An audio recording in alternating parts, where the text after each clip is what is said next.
Doctor Revathi ഇതുവരെ നമ്മളിപ്പോൾ സംസാരിച്ചു തുടങ്ങിയിട്ട് ഇതുവരെ ആരുടെയും പേരെടുത്ത് പറഞ്ഞില്ല. പക്ഷെ ഞാൻ ഇനി ഓരോരുത്തരുടെയും പേരെടുത്ത് ചോദിക്കാൻ പോവാണ്.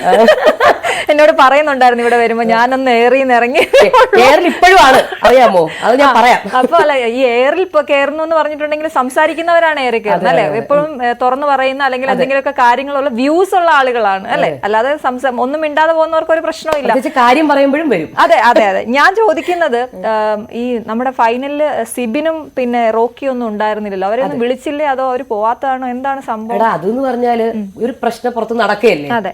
അപ്പൊ പിന്നെ നമുക്ക് അത് തിരിച്ച് ഇപ്പൊ റോക്കിയുടെ കാര്യം തന്നെ ഒരു പ്രശ്നമാണ്. നമ്മളെ എനിക്കൊന്ന് ബിഗ് ബോസിൽ തന്നെ ആദ്യമായിട്ടാണ് ഞാൻ കണ്ടിട്ടുള്ളത്. പല പല ഫിസിക്കൽ ഇതും കണ്ടിട്ടുണ്ടെങ്കിലും പക്ഷെ ഇത് ഇത്രയും ഇതായിട്ട് ഞാൻ ആദ്യമായിട്ടാണ് കണ്ടത്. ആദ്യമായിട്ടാണ് നടക്കുന്നത് ഇങ്ങനത്തെ ഒരു സംഭവവും ഇത്രയും വേദനാജനകമായ സംഭവം സിജോയ്ക്ക് അത് കിട്ടിയത്. അതിപ്പം ഇതിനെ സംബന്ധിച്ചിടത്തോളം ആ സമയത്ത് ശരിക്കും പറഞ്ഞത് വിളിക്കുന്നത് എനിക്ക് തോന്നുന്നു അത് ഇതായിട്ട് തോന്നിയില്ല. പക്ഷെ എനിക്ക് ഭാവിയിൽ നമുക്ക് പറയാൻ പറ്റില്ല ഈ റോക്കിക്ക് അവസരം ഉണ്ടാവില്ലെന്ന് എനിക്ക് അതിനെ കുറിച്ച് അറിയില്ല. പക്ഷെ ഈ സമയത്ത് സിബിന്റെ കാര്യവും പുറത്ത് ഇത്രയും വിവാദം നടക്കുകയാണ്, ചാനലിന് എഗൻസ്റ്റ് ആയിട്ട് തന്നെ സിബിൻ നിൽക്കുകയാണ്. അപ്പൊ പിന്നെ അത് വിളിക്കാൻ പറ്റില്ലല്ലോ. വിളിക്കാത്തതായിരിക്കും എന്തായാലും. അതെ അതെ, തീർച്ചയായും വരാത്തതല്ല, വിളിക്കാത്തതായിരിക്കും. സിബിന്റെ കാര്യത്തിൽ എന്താണ് സംഭവിച്ചതെന്നാണ് താങ്കൾ കരുതുന്നത്? സിബിന്റെ കാര്യത്തിൽ സിബിൻ അവിടെ നിന്ന് ഒരാഴ്ച പറയാനില്ല, സൂപ്പർ ഗെയിമറാണ്. അപ്പൊ അത് ഞാൻ റിവ്യൂവിൽ പറഞ്ഞിട്ടുണ്ട്, സൂപ്പർ ഗെയിമറാണ്. അപ്പൊ ആ കണ്ട ഇതേ എനിക്ക് അറിയുള്ളൂ. നമ്മൾ എന്താണ് പ്രേക്ഷകർ കാണുന്നത് അതാണ് ഞാനും കാണുന്നത്. അപ്പൊ ഞാൻ ഇരുന്ന് ലൈവ് അപ്ഡേറ്റ് എല്ലാ ദിവസവും കൊടുക്കുന്നുണ്ട്. സിബിന്റെ ഗെയിം പറയാതിരിക്കാൻ നല്ല ഗെയിമാണ്. അപ്പൊ ഞാനും പറഞ്ഞു ഈശ്വര ഈ പയ്യൻ വന്നു കഴിഞ്ഞാൽ തീർച്ചയായിട്ടും ടോപ്പ് 5 ഉണ്ടാവും. അത് മാത്രമല്ല അവിടെയുള്ള മികച്ച ഗെയിമേഴ്സിന് ഭയങ്കര ഒരു അടിയാണ് സിബിൻ. ജാസ്മിൻ, ജിൻഡോനെയൊക്കെ സിബിൻ ഇങ്ങനെ കയ്യിലെടുക്കാൻ പറ്റി. ആ ഒരാഴ്ച ഞാൻ സിബിനങ്ങ് കയറി വന്നു. അത് കഴിഞ്ഞിട്ടാണ് ലാലേട്ടന്റെ എപ്പിസോഡ് വന്നത്. അതിൽ എന്റെ ആ വീഡിയോ സത്യം പറഞ്ഞാൽ ട്രെൻഡിങ് ആയിട്ടുണ്ടായിരുന്നു. ലാലേട്ടൻ ആ സിബിനെ വഴക്ക് പറഞ്ഞ റോസ്റ്റ് ചെയ്ത്. അപ്പൊ ഞാൻ ഭയങ്കരമായിട്ട് പ്രതിഷേധിച്ച ഒരാളാണ് ആ വീഡിയോയില്, ഒരുപാട് പേർക്ക്. അപ്പൊ എനിക്ക് ഭയങ്കര വിഷമമായി, ഇതെന്താണ് ലാലേട്ടൻ ഇങ്ങനെ ചെയ്തത്, ജാസ്മിനും കൂടി തെറ്റ് ചെയ്തതല്ലേ, ജാസ്മിന്റെ കൂടെ പറയാമായിരുന്നു, രണ്ടുപേരുടെ ഈക്വൽ ആയിട്ട് പോവാമായിരുന്നു എന്നൊക്കെ ഞാൻ പറഞ്ഞു. അപ്പൊ ഞാൻ വിളിച്ചു ഓക്കെ കഴിഞ്ഞു. ഇനിയിപ്പോ സിബിന് ഭയങ്കര സപ്പോർട്ട് കയറി ആ സമയത്ത്. ലാലേട്ടൻ ഇങ്ങനെ സത്യം പറഞ്ഞാൽ ലാലേട്ടൻ ഇങ്ങനെ പറയുമ്പോൾ സപ്പോർട്ട് കൂടുകയാണ് ചെയ്യുന്നത്. ആരെ പറഞ്ഞാലും സപ്പോർട്ട് കൂടും. പിന്നെ സപ്പോർട്ട് സൂപ്പർ. അപ്പൊ ഞാൻ ഈ പയ്യൻ തന്നെ മിക്കവാറും ചാൻസ് തരാം. അടുത്ത ദിവസം ഞാൻ കാണുന്ന വേറൊരു സിബിനെയാണ്. കാരണം ഞാൻ ഭയങ്കരമായി വിഷമിച്ചപ്പോ ഞാൻ ലൈവിൽ നോക്കുമ്പോ അത് മാത്രമല്ല പ്രൊമോ വന്നു, അടുത്ത ദിവസത്തെ പ്രൊമോ വന്നപ്പോ ഈ പയ്യൻ ഭയങ്കരമായിട്ട് വിഷമിച്ച് ഞാൻ ഈശ്വര ഇത്രയ്ക്ക് വിഷമിക്കാൻ എന്താ ഇത്രയ്ക്ക്. അപ്പൊ ഞാൻ ഈശ്വര വേണ്ടിയിരുന്നില്ല ലാലേട്ടൻ എന്ന് തോന്നി. പിന്നെ അത് കഴിഞ്ഞ് ലൈവ് ഞാൻ കാണാൻ അടുത്ത മൺഡേ തൊട്ട് എല്ലാരും കാത്തിരിക്കുക സിബിൻ എന്താണ് കാണുന്നത്, എന്താണ് സംഭവിക്കുന്നത്, സിബിൻ പോണോന്ന് പറയുന്നു, കരയുന്നു, എന്താണ്. അപ്പൊ ലൈവ് അപ്ഡേറ്റ് രാവിലെ തൊട്ടിരിക്കുക. ഞാൻ 5 മണിക്ക് അന്ന് രാവിലെ വീഡിയോ ഇട്ട ആളാണ്. ജാസ്മിന്റെയും പറയുന്നുണ്ട് ലാലേട്ടൻ എന്ന് പറഞ്ഞ് ഞാൻ വീഡിയോ ഇട്ട ആളാ.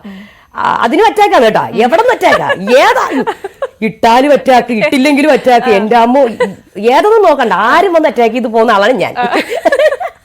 അപ്പൊ അതിനും അറ്റാക്ക് കിട്ടി.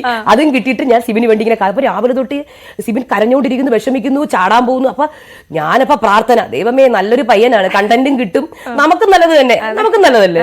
അയ്യോ നല്ല ജാസ്മിന് നല്ല കണ്ടന്റർ. ജിൻഡോനെയും മിക്കവാറും പുള്ളിക്കാരൻ ഇതാക്കിയിട്ട് ജിൻഡോയ്ക്കും ഓപ്പോസിറ്റ് കളിക്കും, അല്ലെങ്കിൽ എഗൻസ്റ്റ് ആണെങ്കിൽ പൊങ്ങി നിന്ന് കളിക്കുന്നുണ്ട്.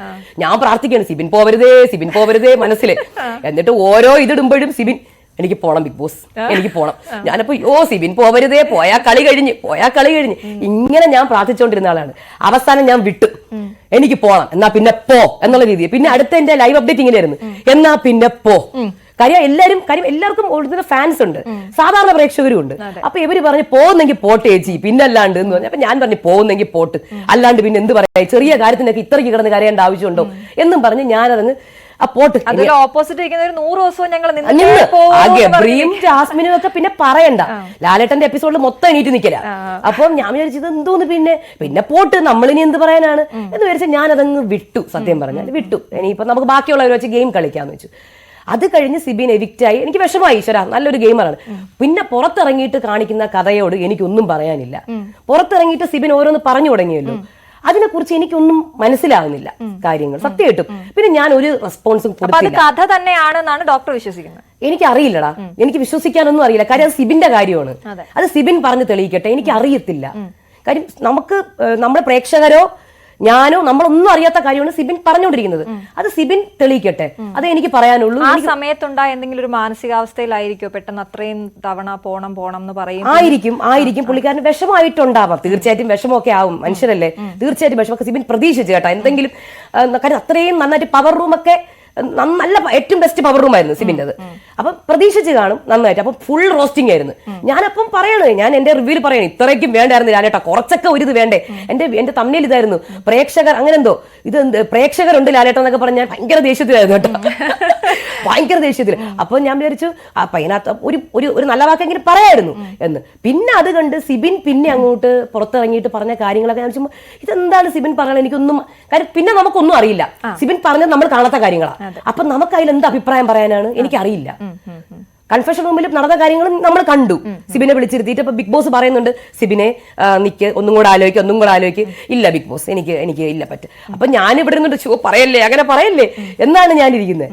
പിന്നെ സിബിൻ പുറത്ത് വന്ന് പറഞ്ഞ കാര്യങ്ങളോട് എനിക്ക് അറിയില്ല, സത്യമായിട്ടും എനിക്ക് മനസ്സിലാവുന്നില്ല.